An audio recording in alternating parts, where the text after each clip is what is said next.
A lot of dealers are on the circuit going to coin conventions and travel all over the country to keep up with what's going on in the marketplaces. Harry Miller is a writer and commentator for Krause Publications, comes to most of the coin conventions, and has some particular insight about what's going on in numismatics. He shares some of his ideas about what's been taking place in the hobby. Harry, you've come here to the Long Beach Coin Convention. How's the market activity at this show? Very mixed. Generally good. A lack of new and interesting material, I think, is the only thing that's holding the market back from appearing to be much stronger than what we see here. Show started off a little bit slow. Yesterday was very busy, just the opposite of what's normal. And today, now it's Saturday morning, it does appear to be a little quiet, but people are starting to come in now. There's been some wild swings in the gold market recently. How is this affecting trading and people being involved in the market? Well, it's creating a lot of confusion, and a lot of people are hesitant to pull the trigger because they figure if they're looking to buy, well, maybe it'll drop a little bit, you know, because it's been going up for quite a period of time now.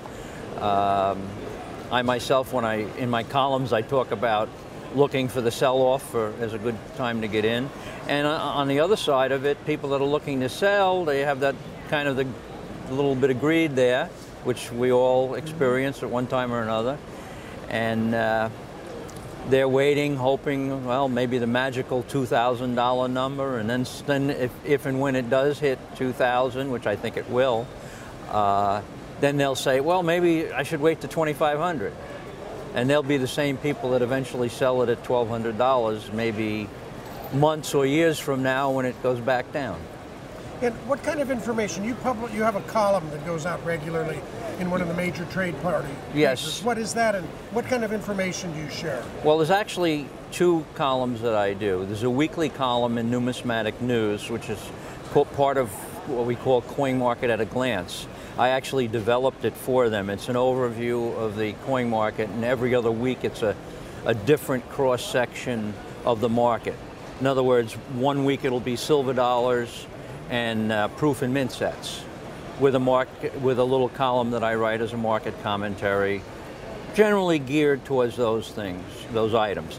Then the alternating week, it covers US type coins and key date modern coinage, meaning from basically 1900 forward.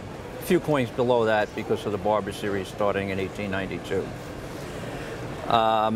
And basically those weekly columns are about the current market. Obviously the way things are these days, there's a lot of slant on precious metals because that's a big portion of our coin market these days. There's a different article that comes out once a month, which is in one publication, it's titled As We See It. Another version appears in Coins magazine and Coin Prices. And that basically, they give me a lot of leeway. I kind of just, whatever's on my mind, or if somebody writes in a complaint, and I think it carries some merit, or if they ask a question or a clarification, I'll sometimes mention that in the particular one. For example, in the one I just wrote the other day, which will be out in a couple of weeks, somebody commented that I called the top in the gold market, and that I think he read something out of context, and I explained that in the article that I am very bullish on the metals long term, and basically will be until interest rates are adjusted to normal levels and they stop the spending spree in Washington. You know, until we get some fiscal responsibility in this country, I see the metals as a good store of value. And I explained to the particular person that there's no way I was calling a top. I like to warn our readers because there's a lot of traps in these markets. Just I think I alluded to the fact that just this past week, for example, gold made a new high at $1,923 and change, and the next morning it was $1,804. When I got up, I'm an early riser, and you know, it's like I think basically I said